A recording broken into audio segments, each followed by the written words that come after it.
నా స్వామిని నింద చేస్తుంటే వింటున్న ఈ శరీరం ఇంక నాకు అవసరం లేదు అంటుంది.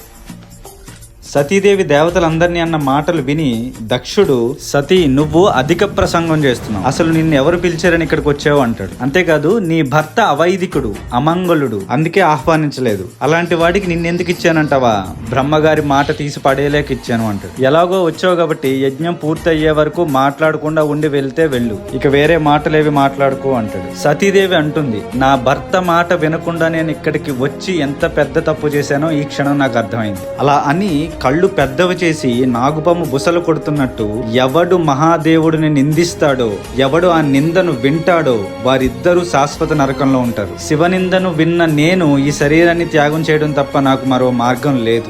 ఎవరైనా సరే శివనింద వింటే శక్తి ఉన్నవాడు ఆ శివనింద చేసిన వాడి నాలుక కోసేయాలి, లేదా బుద్ధివంతుడైతే చెవులు మూసుకుని అక్కడి నుంచి నిష్క్రమించాలి. ఆ రెండూ చేయలేకపోయాను కాబట్టి నేను నా శరీరాన్ని వదులుకుంటాను. ఎందుకంటే నా శంకరుడు నన్ను ప్రేమతో దాక్షాయణి అని పిలుస్తాడు. అలా పిలిచిన ప్రతిసారి ఈశ్వరుడికి నా మీద ఉన్న ప్రేమ కంటే నేను దక్షుడు కుమార్తెగా దాక్షాయణిగా పుట్టాను అనే బాధ నన్ను ఎక్కువ వెంటాడుతుంది. అందుకే ఈ శరీరాన్ని త్యాగం చేస్తున్నాను అని శపథం చేస్తుంది. ఈ రీల్ కి మాత్రం ప్రతి ఒక్కరూ జై భవానీ అని కామెంట్ చేయండి. అండ్ ఖచ్చితంగా నా అకౌంట్ ని ఫాలో అవ్వండి. ఇలాంటి కంటెంట్ చేసేవాళ్ళు మరో 10 మంది వస్తారు. ఓం నమః శివాయ.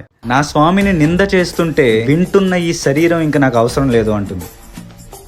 సతీదేవి దేవతలందరినీ అన్న మాటలు విని దక్షుడు, సతీ నువ్వు అధిక ప్రసంగం చేస్తున్నావు, అసలు నిన్ను ఎవరు పిలిచారని ఇక్కడికి వచ్చావు అంటాడు. అంతేకాదు నీ భర్త అవైదికుడు, అమంగళుడు, అందుకే ఆహ్వానించలేదు, అలాంటి వాడికి నిన్నెందుకు ఇచ్చానంటావా, బ్రహ్మగారి మాట తీసి పడేలేక ఇచ్చాను అంటాడు. ఎలాగో వచ్చావు కాబట్టి యజ్ఞం పూర్తి అయ్యే వరకు మాట్లాడకుండా ఉండి వెళ్తే వెళ్ళు, ఇక వేరే మాటలేవి మాట్లాడుకో అంటాడు. సతీదేవి అంటుంది, నా భర్త మాట వినకుండా నేను ఇక్కడికి వచ్చి ఎంత పెద్ద తప్పు చేశానో ఈ క్షణం నాకు అర్థమైంది. అలా అని కళ్ళు పెద్దవి చేసి నాగుపాము బుసలు కొడుతున్నట్టు, ఎవడు మహాదేవుడిని నిందిస్తాడో, ఎవడు ఆ నిందను వింటాడో వారిద్దరూ శాశ్వత నరకంలో ఉంటారు. శివనిందను విన్న నేను ఈ శరీరాన్ని త్యాగం చేయడం తప్ప నాకు మరో మార్గం లేదు. ఎవరైనా సరే శివనింద వింటే శక్తి ఉన్నవాడు ఆ శివనింద చేసిన వాడి నాలుక కోసేయాలి, లేదా బుద్ధివంతుడైతే చెవులు మూసుకుని అక్కడి నుంచి నిష్క్రమించాలి. ఆ రెండూ చేయలేకపోయాను కాబట్టి నేను నా శరీరాన్ని వదులుకుంటాను. ఎందుకంటే నా శంకరుడు నన్ను ప్రేమతో దాక్షాయణి అని పిలుస్తాడు. అలా పిలిచిన ప్రతిసారి